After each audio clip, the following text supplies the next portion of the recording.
اور سورہ قصص اور سورہ عنکبوت کا تلاوت کی گئی ہے. سورہ عنکبوت ان 3 سورتوں میں پہلی سورت جو تلاوت کی گئی سورہ نمل، اس کا اپنی سے پہلی سورت یعنی سورہ شعراء سے 2 طرح سے تعلق ہے. پہلا تعلق تو یہ کہ سورہ شعراء میں اللہ تبارک و تعالی نے اپنی وحدانیت کے لیے نقلی دلائل کو پیش کیا، جبکہ سورہ نمل میں عقلی دلائل پر زیادہ توجہ دی گئی ہے. اور دوسرا، اس سے پہلے جتنی صورتیں ہیں ان میں اللہ تعالیٰ نے فرمایا کہ برکت دینے والا صرف اور صرف ایک اللہ تعالیٰ ہے. اب جو سورہ نمل تلاوت کی جا رہی ہے اس میں وہ 2 وجہ خاص بیان کی گئی ہیں جن کی وجہ سے برکت ملتی ہے. پہلے یہ کہ ہر غیب اور چھپی ہوئی بات کو جاننے والا اللہ تعالی ہے اور ہر مصیبت، آفت اور تکلیف میں بچانے والا بھی اللہ تعالی ہے. لہذا سورہ نمل میں جو بنیادی دعویٰ ہے یا بنیادی موضوع ہے وہ 2 باتیں ہیں. پہلی بات، اللہ کے علاوہ چھپی ہوئی باتوں کو کوئی جانتا نہیں اور یہ کائنات جتنی وسعتوں والی ہے اللہ تعالیٰ ہر چیز پر ہر طرح سے کامل اور مکمل نگاہ کیے ہوئے ہیں. اور دوسرا، سلامتی اور نجات چاہے آدمی جتنا مرضی نیکوکار اور پرہیزگار بن جائے یہ اللہ تعالیٰ ہی کی طرف سے ملتی ہے. اس صورت میں یعنی سورہ نمل میں 2 مسائل پر زیادہ تفصیل بیان کی گئی ہے. پہلے مسئلہ میں 2 واقعات ہیں، ایک موسیٰ علیہ السلام کا، ایک سلیمان علیہ السلام کا، جس کا بنیادی موضوع یہ ہے کہ غیب اللہ تعالیٰ کے سوا کوئی جانتا نہیں، اور اس کا خلاصہ آیت نمبر 65 میں سامنے آ جاتا ہے. اور دوسرے مسئلے میں 2 واقعات بیان کیے گئے ہیں، ایک لوط علیہ السلام، ایک صالح علیہ السلام، اور فرمایا کہ ان کو نجات دہندہ بھی اللہ تعالیٰ ہے، جس کا خلاصہ آیت نمبر 59 میں بیان کیا جاتا ہے. اس صورت یعنی سورہ نمل کو 3 ابواب میں تقسیم کیا گیا ہے. ابتدا میں اللہ تعالیٰ نے یعنی پہلا باب 1 آیت سے 6 آیت تک بطور تمہید بیان کیا ہے اور اس میں بتایا کہ قرآن کریم کی ترغیب اور اہل قرآن کی صفات کیا ہونی چاہیے. ایک تو یہ کہ قرآن کریم مومنوں کے لیے ہدایت اور خوشخبری ہے.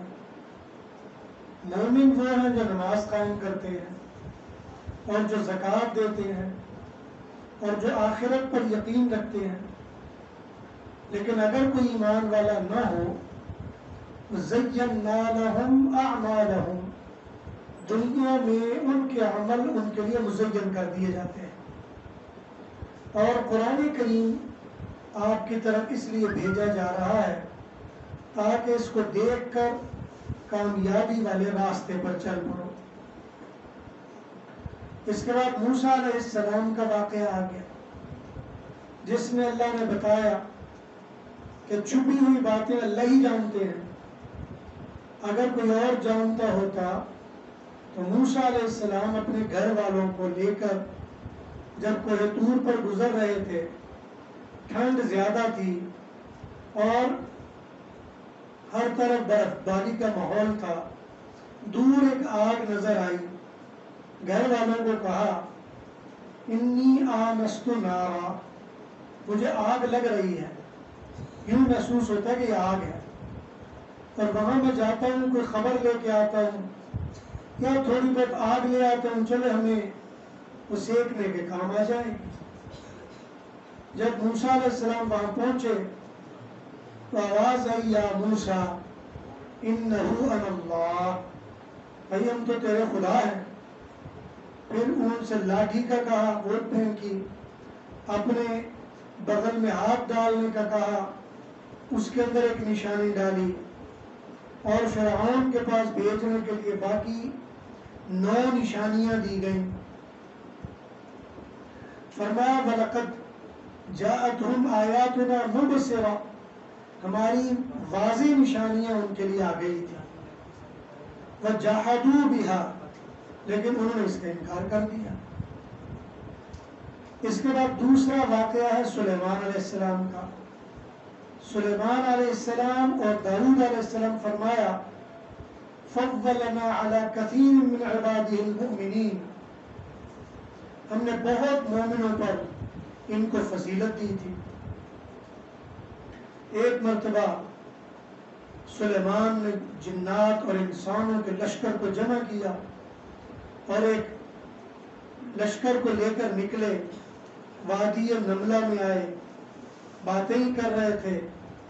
چیونٹیوں کی سردار نے کہا کہ یہ لشکر آ رہا ہے، ایسا نہ ہو کہ لا یحطمنکم سلیمان وجنودہ، تمہارے یعنی سلیمان کا لشکر وہ تمہیں سب کو یہاں پاؤں کے نیچے روند دے۔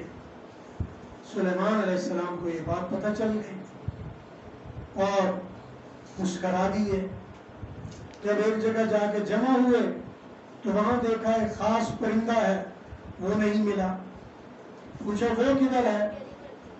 اب وہ تھوڑی دیر گزری تھی، وہ آ کے حاضر ہو گیا، آ کر کہنے لگا میں ایک ایسی قوم سے آیا ہوں جنہوں نے عورت کو اپنا حکمران بنایا ہوا ہے اور اسی کے لیے وہ سب کچھ کرتے ہیں، اور وہ قوم سورج کو سجدہ کرتی ہے۔ شیطان نے ان کے برے اعمال کو ان کے لیے مزین کر دیا ہے۔ اب اس کے بعد انہوں نے پیغام بھیجا اور اس کو دیا، ایک خط لکھ کر دیا، کہا جاؤ اس کے پاس لے جاؤ۔ جب اس ملکہ سبا کے پاس لے کے گئے تو خط کا مضمون یہ تھا کہ انہ من سلیمان وانہ بسم اللہ الرحمن الرحیم اللہ تعالی علیہ واتونی مسلمین۔ یہ خط سلیمان کی طرف سے ہے، اللہ رحمان الرحیم کے نام سے ہے، سرکشی نہ کرنا، فرما بردار بن کر میرے پاس آ جاؤ۔ اس نے لوگوں سے مشورہ کیا، وہ کہنے لگے نحن اولو قوت و اولو بأس، ہم تو بڑی طاقت والے ہیں، ہم تو کسی کا بھی مقابلہ کر سکتے ہیں۔ خیر اس ملکہ نے کچھ نشانیاں دے کر بھیجی، کہا اگر یہ بادشاہ ہوگا تو لالچ میں آ جائے گا۔ خیر وہ نشانیاں ادھر پہنچی، سلیمان علیہ السلام نے ان کو دوبارہ پیغام دیا کہ میں تمہاری ایسی نشانیوں کے لالچ میں نہیں ہوں۔ خیر وہ ملکہ اپنے لشکر کو لے کے خود ملاقات کے لیے آئی۔ جب پتہ چلا تو پوچھا کہ بھئی وہ آ رہی ہے تو اس کا لشکر کون لے کے آئے گا؟ جنات کا سردار یہاں بتا، عفریت اس کا نام تھا۔ وہ کہنے لگا لشکر ختم ہونے سے پہلے میں لے آتا ہوں۔ فرمایا اس سے پہلے کون لائے گا؟ ایک آدمی جس کے پاس کتاب کا علم تھا، اس نے کہا میں آنکھ جھپکنے سے پہلے لا دیتا ہوں۔ خیر وہ لے آئے۔ جب ملکہ ادھر پہنچی اس سے پوچھا کہ یہ عرش وہی تو نہیں ہے؟ کہا کانہ یہ تو وہی لگتا ہے۔ خیر اس کے بعد بعض چیزیں دیکھی، وہ ایمان لے آئے۔ اس کے بعد صالح علیہ السلام کا واقعہ بیان کیا اور فرمایا کہ برکت رحمت اللہ نیکوکاروں کی وجہ سے دیتے ہیں، دنیا داروں کی وجہ سے نہیں دیتے۔ صالح علیہ السلام نے پوچھا لم تستعجلون بالسیئہ، برائی میں اتنی جلدی کیوں کر رہے ہو؟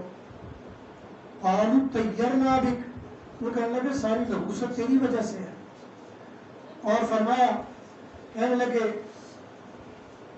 قال طائرکم عند اللہ، نحوست تو اللہ کے پاس ہے، وہ جس کو چاہے برکت دے، جس کو چاہے نحوست دے دے، یہ تو اس کا کام ہے. اور اس کے بعد لوط علیہ السلام کا اور ان کی قوم کا جو سارا واقعہ اور انجام تھا وہ یہاں بیان کیا. اور آگے سے وہ لوگ کہنے لگے کہ انہم اناس یتطہرون، یہ تو لوگ بڑے پاک بازی کتابیں کرنے والے ہیں. امطرنا علیہم مطرا، اللہ نے ان کے اوپر بارش برسا دی پتھروں کی. اس کے بعد عقلی دلائل کے ضمن میں بتایا، فرمایا بتاؤ آسمان سے پانی کون نازل کرتا ہے، درختوں کو کون اگاتا ہے.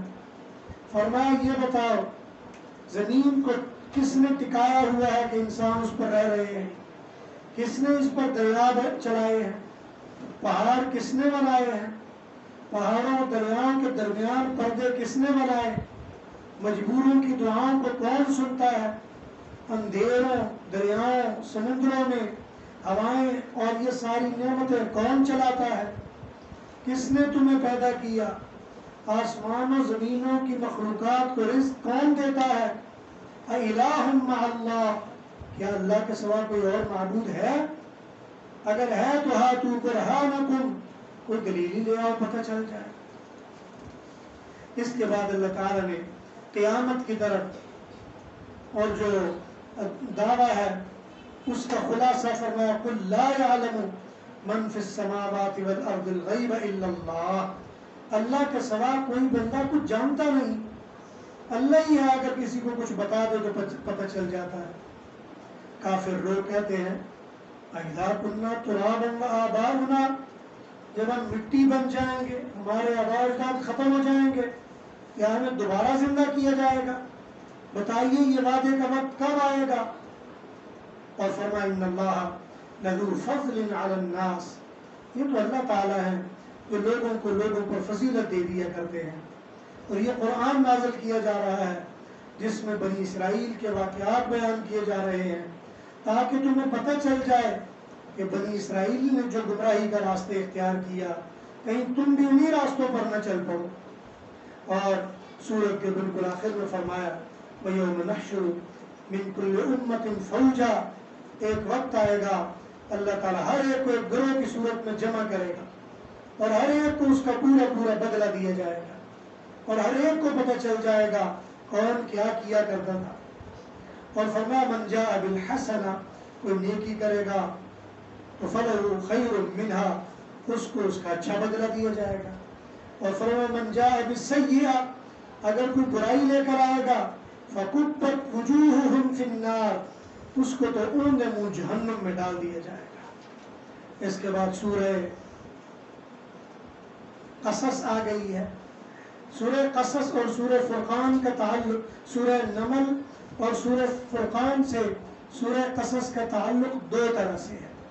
پہلا تعلق تو یہ ہے کہ پہلی صورتوں میں بتایا کہ برکت سوائے اللہ کی طرف سے اور کہیں سے نہیں ملتی. سورہ قصص میں کہا کہ لوگوں کو بتاؤ کہ برکت لینی ہے تو نیکوکاروں سے تعلق قائم کرو، بدکاروں دنیا داروں مالداروں سے برکتیں نہیں ملا کرتی. اور دوسری بات جس کا سابقہ صورت سے تعلق ہے وہ فرمایا کہ پچھلی صورتوں میں کہا کہ غیب کی باتیں جاننے والا اللہ کے سوا کوئی نہیں. اس صورت میں تفصیل سے بتایا موسیٰ علیہ السلام کا قصہ بیان کرتے ہوئے کہ اتنا مقرب نبی جو کوہ طور پر اللہ سے ہم کلام ہوا کرتا تھا اس کو غیب کی کسی بات کا پتہ نہیں، لہٰذا تم ایسی لایانی الٹی سیدھی باتوں شرک کی باتوں میں کیوں مبتلا ہو جاتے ہو. پھر اس صورت میں جو خاص موضوع ہے وہ یہ ہے کہ موسیٰ علیہ السلام کے واقعے کی مناسبت سے لوگوں کو یہ پیغام دیا گیا کہ اللہ تک یہ بات، لوگوں تک اللہ کی یہ باتیں پہنچاؤ. اور اس صورت کو دو حصوں میں تقسیم کیا گیا ہے. پہلا حصہ 1 نمبر آیت سے 43 نمبر آیت تک ہے، جس میں موسیٰ علیہ السلام کے واقعات کا مختلف انداز میں تذکرہ کیا گیا۔ ابتدا میں قرآن کریم کی فضیلت کے طور پر کہا تلک آیات الکتاب المبین، یہ تو آیات ہیں اللہ کی کتاب کی، نتلو علیک، جو آپ کے سامنے پڑھی جا رہی ہے۔ اس کے بعد پھر موسیٰ علیہ السلام اور فرعون ان کی تفصیلات بیان کر رہے ہیں۔ سب سے پہلے فرعون کے جرائم بتائے، علا فی الارض، زمین میں تکبر کیا کرتا تھا، وجعل اہلہا شیعا، لوگوں کو اس نے گروہوں میں بانٹ دیا تھا، یستضعف طائفۃ منہم، لوگوں کو کمزور کیا ہوا تھا، یذبح ابناءہم، آدمیوں کو قتل کر دیتا تھا، ویستحیی نساءہم، عورتوں کو کھلی چھپی دے دیتا تھا، انہ کان من المفسدین، تو فساد میں پڑا ہوا تھا۔ پھر ہم نے یہ طے کیا کہ ایمان والوں کے ساتھ احسان والا معاملہ کریں اور ان کو ایمان بنائیں اور ان کو ہم وارث بنائیں اور ان کو زمین پر ٹکا دیں اور ان کو مضبوط کر دیں، لہٰذا اس کے لیے ہم نے بندوبست کیا، اور اس بندوبست کے لیے جو طریقہ ہم نے اختیار کیا اس کا ان میں سے موسیٰ علیہ السلام کا واقعہ ذکر کر رہے ہیں۔ پہلا واقعے کا حصہ موسیٰ علیہ السلام کے ہاں، موسیٰ علیہ السلام جب اپنی ماں کے ہاں پیدا ہوئے، فرمایا کہ پہلے تو چھپ چھپا کے وہ دودھ پی رہی تھی، آخر کار فرعون کے لشکر کو خبر ہو گئی، اب وہ تلاش کرنے کے لیے نکل پڑے۔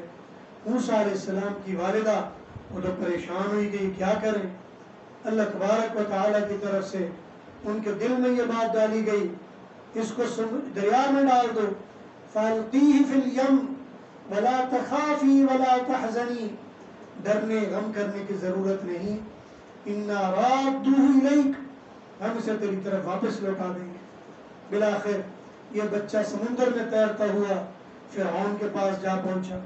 فرعون کی بیوی نے کہا اس کو قتل نہیں کرتے، اپنے پاس رکھ لیتے ہیں، ہو سکتا ہے بڑھاپے میں ہمارے کام آ جائے۔ چلتے ہوئے موسیٰ علیہ السلام کی بہن آ رہی تھی، ساتھ ساتھ اس نے فرعون کی اہلیہ کو کہا کہ میں تمہیں ایک ایسی عورت نہ بتاؤں جو اس کی پرورش بڑی اچھی کرے۔ بالآخر موسیٰ علیہ السلام کی ماں کو وہاں پہ پہنچا دیا گیا اور وہ بچے کی پرورش کرنے لگی۔ یہ کون کرنے والا تھا؟ فرمایا اب یہ اللہ تعالیٰ کے سارے نظام ہیں، وَلَكِنَّ أَكْثَرَهُمْ لَا يَعْلَمُونَ، لیکن لوگ دھیان نہیں دیتے ان باتوں کی طرف کہ اللہ اپنے نظام کیسے بناتے ہیں۔ اس کے بعد 14 نمبر آیت سے 21 نمبر آیت تک موسیٰ علیہ السلام کے جوانی کا ایک واقعہ ذکر کیا۔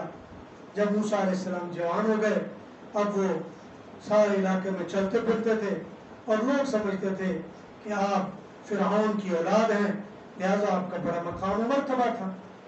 لیکن یہ پتا تھا موسیٰ علیہ السلام کو کہ یہ بنی اسرائیل کی اولاد میں سے ہیں۔ دو آدمیوں کو لڑتے ہوئے دیکھا، موسیٰ علیہ السلام نے پہلے تو ان کو روکا اور بالآخر جو قبطی تھا فرعون کے لشکر والا، وہ کہنے لگا تو فرعون کا پروردہ ہو کر میرا ساتھ نہیں دیتا، ان کا بنی اسرائیلیوں کو دے رہا ہے۔ موسیٰ علیہ السلام نے سمجھایا، جب وہ نہ سمجھا بالآخر موسیٰ علیہ السلام نے جلال میں آ کر اس کو ایک مکہ مارا، فَوَقَذَهُ مُوسَى فَقَضَى عَلَيْهِ، وہ ایک مکے سے ہی بس وہی مر گیا۔ موسیٰ علیہ السلام پریشان ہوئے، کہا من عمل الشیطان، یہ تو کام شیطان کا ہی ہے۔ دعا کرنے لگے رب انی ظلمت نفسی، یا اللہ میں نے تو بڑی زیادتی کر لی ہے۔ بالآخر ابھی چھپتے پھر رہے تھے، دوسرے دن دیکھا پھر اسی طرح کا واقعہ ہوا۔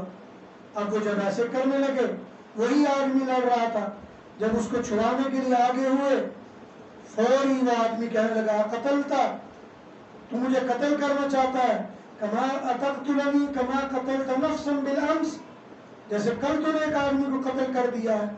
اب وہ کل والا آدمی پہلے تو معمہ تھا، پتہ نہیں چل رہا تھا کون ہے، اب تو سب کو پتہ چل گیا کہ یہ کس نے مارا ہے۔ فرعون تک بات پہنچ گئی۔